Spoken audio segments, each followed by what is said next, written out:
Olá pessoal, eu sou o Luiz Gustavo, artista visual e educador audiovisual. E nesse vídeo aqui eu estou mostrando o processo de criação de uma das minhas obras. E para isso eu uso o Krita, né, um software livre de desenho. E uma coisa legal aqui de perceber é como é que eu penso a imagem, né? Como é que eu faço o esboço e tal.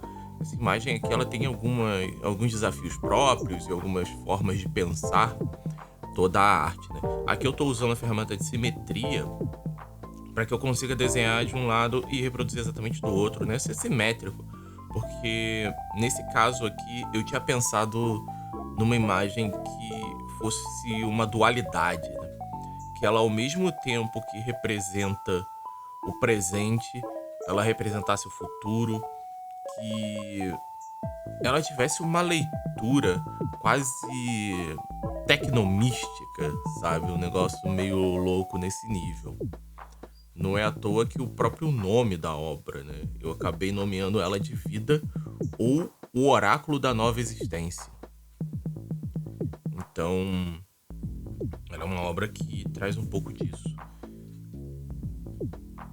Eu acho que dá pra perceber aí, né, o quanto eu dou ênfase à fundação do desenho. Então eu começo a fazer os esboços, marcando muito bem os planos, tentando marcar cada um desses volumes, áreas, formas, né? Esse desenho ele é muito focado na geometria. Ele tem esse esquema geométrico. Eu trabalho normalmente com várias instâncias de esboço, né? Quando eu tô trabalhando no digital. Então eu costumo fazer um esboço normalmente em azul, que é o primeiro. Nesse caso aqui eu resolvi testar fazendo um esboço em vermelho depois, principalmente porque eu fui cobrindo aquele meu primeiro esboço. E obviamente uma questão é nunca trabalhe sem referência. Então eu tinha no meu celular, salvo aqui do lado, né, várias referências que eu fiquei olhando. Então tinha posições de mão. Infelizmente não tinha essa posição aí que eu tava imaginando. Então eu recorri ao meu livro de anatomia para poder ver como é que era a anatomia da mão, para poder trabalhar em cima disso. Eu fui retrabalhando cada um dos detalhes. Então eu tinha uma referência que era uma foto que eu tinha gostado bastante da iluminação e que eu ia usar a referência da iluminação, né? Como é que eu direcionava a luz daquele lugar ou daquele outro lugar. Então sempre trabalho com essas referências. Eu acabei não mostrando, eu vou ver se eu faço um vídeo no qual eu mostro de onde vem as minhas referências, né? E aí o que eu falei, né, da iluminação. Esse tipo de iluminação, ele é de certa forma complexo. Então, sem uma boa referência, tipo, como é que a luz se comporta no corpo humano, é realmente muito difícil de conseguir esse efeito. Obviamente, se você estudar bastante e praticamente decorar e entender como funciona a geometria do corpo humano, acaba ficando de certa forma tranquilo, né? Então eu já tinha um pouco dessa geometria na minha cabeça. Então parte da luz veio da referência, parte foi inventada, porque afinal de contas, desenho e pintura passa muito pelo seu sensível, né? Pelo que você pensa, pelo que você imagina, o que você sente. Essa obra é uma obra quase que em sua integridade de fruição. Ela, óbvio, todas as obras são de fruição, né?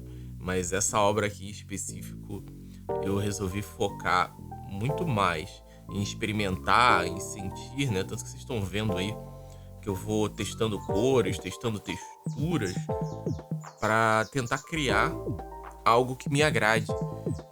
E essa pintura ela tem um certo desafio e uma certa coisa meio louca da minha parte, que foi pensar em como é que eu faria uma obra com um contraste baixíssimo, assim, do tipo, se eu colocasse ela em preto e branco, ela praticamente teria quase todos os tons de cinza parecidos. E foi a partir disso que eu trabalhei, né? Como vocês puderam ver nesse trecho aí, eu tava tentando descobrir que tipo de brush que eu ia usar, que tipo de textura. Realmente, essa é uma obra de experimentação, tanto com cores, com texturas, com iluminação. A ideia é que fosse essa coisa meio etérea, sabe? Eu li Neuromancer, numa edição lindíssima que a Aleph lançou. Não, esse vídeo não é patrocinado pela Aleph. Eles lançaram uma edição lindíssima, é uma edição de 30 anos, né? O livro vendendo na caixa, ele não tem capa, belíssimo. Quando ele começa a descrever alguns desses programas de computador que vivem nesse cyberespaço, nessa coisa onde você tem tudo meio etéreo, a coisa é meio. Ela tem iluminação, mas ao mesmo tempo ela é holográfica, ela gera a própria luz, tem baixo contraste, sei lá, foi mais ou menos isso que veio na minha mente, imaginando todos aqueles programas que os personagens iam encontrando, todo aquele mundo, né, que acaba inspirando praticamente todo o nosso imaginário do cyberpunk. Todas essas ideias acabaram voltando à minha mente. Então eu queria fazer algo que ao mesmo tempo que fosse essa coisa etérea que eu tinha lá do Neuromancer, que também fosse algo palpável. Então eu uso algumas texturas, principalmente na roupa, que dão aquela impressão daquele plástico brilhoso, sabe? Tipo um vinil, ou até mesmo vinil aqui que eu tô falando, o tecido, né? Ou até mesmo aquele plástico brilhante, tipo plástico celofane ou alguma coisa assim, sabe? Uma das minhas ideias era essa, né? Fazer esse mix de texturas. Então, enquanto você tem parte onde claramente o tecido é um algodão, um negócio mais fofo, tipo a blusa dela, você tem essa parte que é mais plástica em alguns pontos. Você tem coisas translúcidas, um brilho etéreo que vem de algum lugar que você meio que imagina que seja ou da parte de trás ou alguma tela que tá na frente. Então tem sempre essa característica de telas, de criar e recriar, abrir novas possibilidades, repensar as coisas. E eu resolvi fazer uma coisa que é essa estranheza da internet, né? Onde você se depara com línguas, com formas, com jeitos de pensar. Então eu botei algumas coisas escritas em japonês, né? Algumas delas são o próprio kanji de vida e alguns outros detalhes mesmo que contribuem para essa visão da coisa. Essa pintura, se eu não me engano, eu demorei umas 3 horas mais ou menos para fazer.